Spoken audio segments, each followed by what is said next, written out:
Oh, look, see, he's back on the pink stuff. Now, if you remember, it's got to have been like 2, maybe 3 weeks ago now. Actually, it was a month ago, you moron. I put a post up on Facebook. I also put it in the community tab. Started already. Can we just get through this without any mistakes, please? I also put it on the YouTube community tab. But yes, I put a post up asking you guys to send me your favourite childhood meals. Things you remember eating when you was a kid.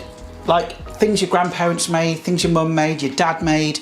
Just regular meals that you kind of yearn for, you still have now, or you've passed on to your kids as well. And I had this idea because I thought it'd be really cool if I could kind of experience your life vicariously through your food. You know, I get to taste a little bit about what your life was like, you know, what kind of things you ate growing up. And I just think that's pretty cool. And it had a brilliant response. Loads of you replied, loads of you left comments, and quite a few of you as well actually sent me a recipe. And this is one of them. Sally Simpson's mum's corned beef ash. I think this is going to be similar to something Chris the Butcher has done called tatty ash, which his mum also made. I think it's going to be more like a broth type soup, kind of poor man's stew type thing, I think. Now also, if you want to send me some recipes, things from your childhood, send them to me on Facebook. Please do it. Twitter as well, you can direct message me on there.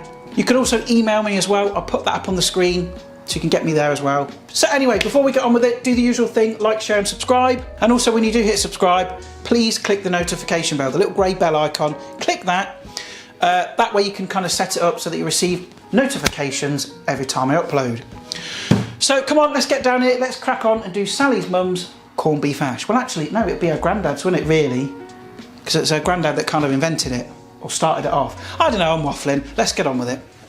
Now I forgot to mention again, right, the ingredients will be below in the description, okay, for Sally's mum's corned beef ash. So I've got 2 large onions here. All I'm going to do is just do the usual thing and peel them. Well, these ones are quite easy. Makes a freaking change. And I'm just going to kind of cut these up nice and chunky. Now the recipe was quite vague-ish, but then again, it's not exactly rocket science with this, I don't think. I think it's just very simple home-cooked food, which I'll talk about more in a minute actually, because Sally did kind of leave a comment and explain how this recipe came about. So I've chopped the onion, and just off camera here I've got a large pot of about 1.5 litres of water. Now in the original kind of recipe that she gave me, you'll see, if you go on the post that I put on Facebook, you'll see the comments and stuff. She didn't really specify how much. So I asked her in the comments and she said basically about 1.5 litres, because she gets a 3 litre pot, she fills it halfway. So I've gone with 1.5 litres, which should be about right, I'd imagine. So I'm going to plop the onions in. Then the recipe asks for 3 to 4 carrots. Now, these are quite large carrots, so I'll probably just go with the 3. Now it doesn't say to peel them, but I'm going to do that anyway. If you ever want the best peelers in the world, these Swiss ones are great. They're sharp as anything, and they've got this handy little bit on the end. Don't know if you can see that. See that little kind of notch bit here? They're great. They're used for kind of, you know, getting out rotten bits of potato and stuff on those little eyes you kind of find on vegetables. Really, really handy. Then I think all I'm going to do is just chop these up. It doesn't specifically say how big, what kind of shapes. I'm just going to go by instinct, you know, nice sort of mouth-sized pieces. And looking at the recipe, I can already tell that this is kind of one of those recipes that were born out of necessity. You know, during the First and Second World War, food was rationed, you know, there wasn't a lot going about. And so you kind of had to be a bit inventive, a bit creative with what you've got. And I think this is kind of one of those recipes.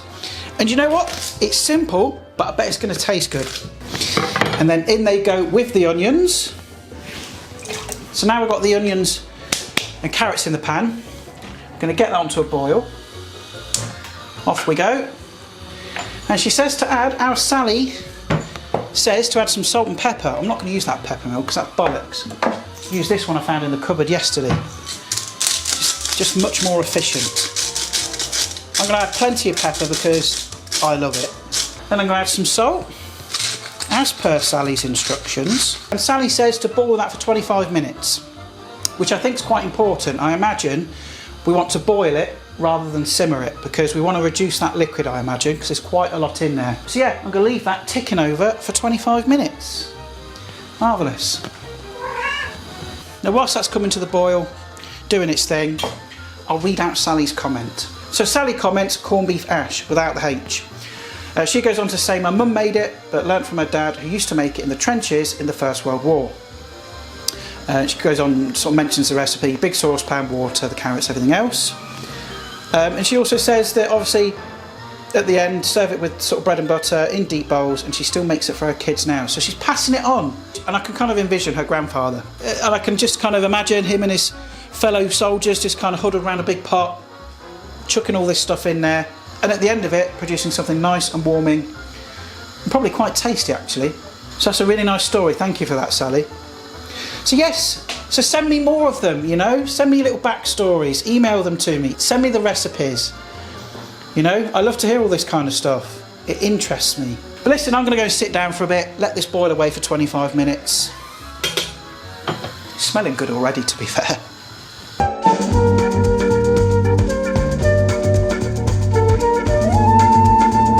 So, onto the potatoes then. Now, Sally's recipe calls for 5 to 6 potatoes.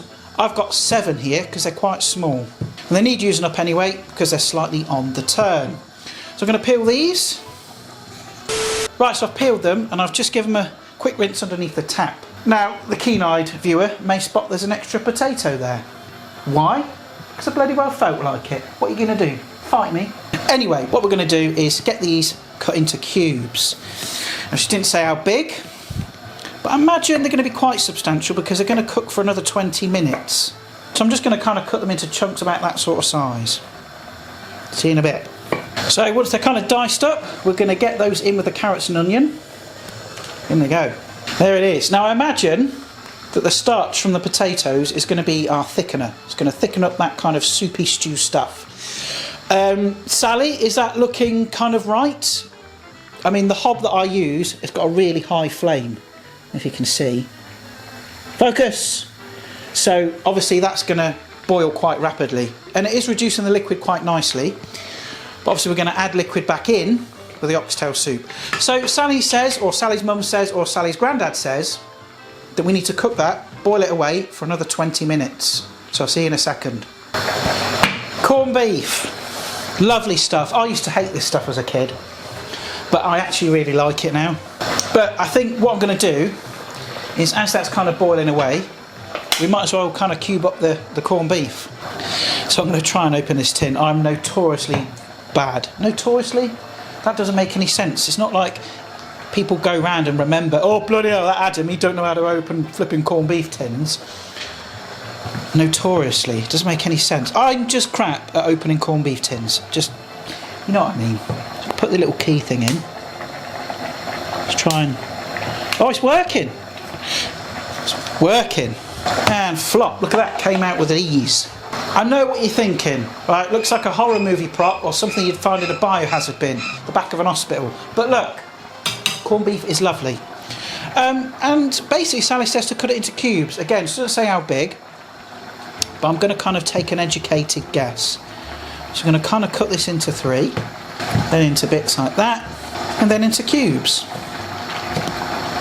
I'm going to go for that sort of size. So there's our corned beef ready to rock and roll. We're not going to add it yet because we need to cook the potatoes. Another bit for me. Right, I think we're about ready to add the oxtail soup. And I've gone with Heinz, no expense spared. So we're going to get this in. And I've turned it down to a simmer now because that liquid was reducing quite quickly. We need to kind of finish off cooking the potatoes. So I'm going to get this in.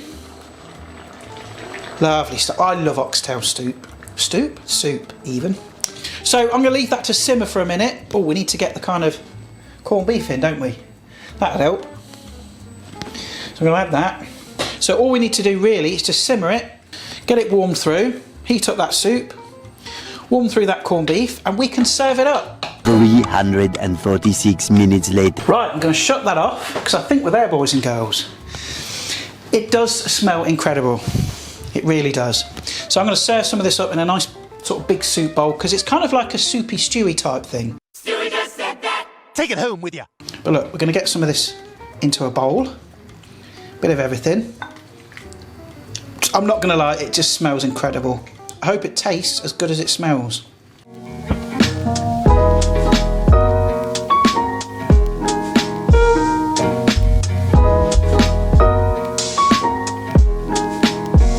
Oh, there's a bit of onion on the floor there.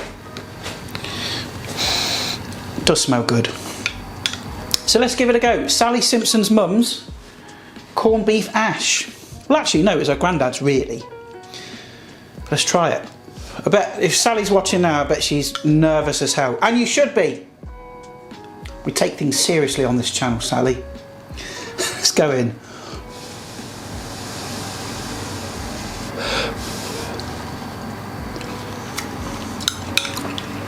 That just tastes of like home, if that makes any sense. I know that probably sounds really cringy, but it's just really nice. It's comfort food, isn't it? It's ultimate comfort food. You cannot go wrong with that. It's super savoury, but you've also got a bit of sweetness there, which is obviously going to come from the carrots, also the onions, and probably some of the stuff in this soup as well, but that, boys and girls, is brilliant. Well, thank you, Sally. Thank you for sharing that with us. So that's the first one that I've done in this series. Sally's mum's corned beef hash. Hash. But listen, I'm going to leave it at that. I'm going to crack off. But please do the usual thing. Like, share and subscribe. Leave a comment down below. But most importantly as well, like I said at the beginning, if you've got any recipes you want to send me, you know, recipes from your childhood specifically, that's what I'm kind of looking for.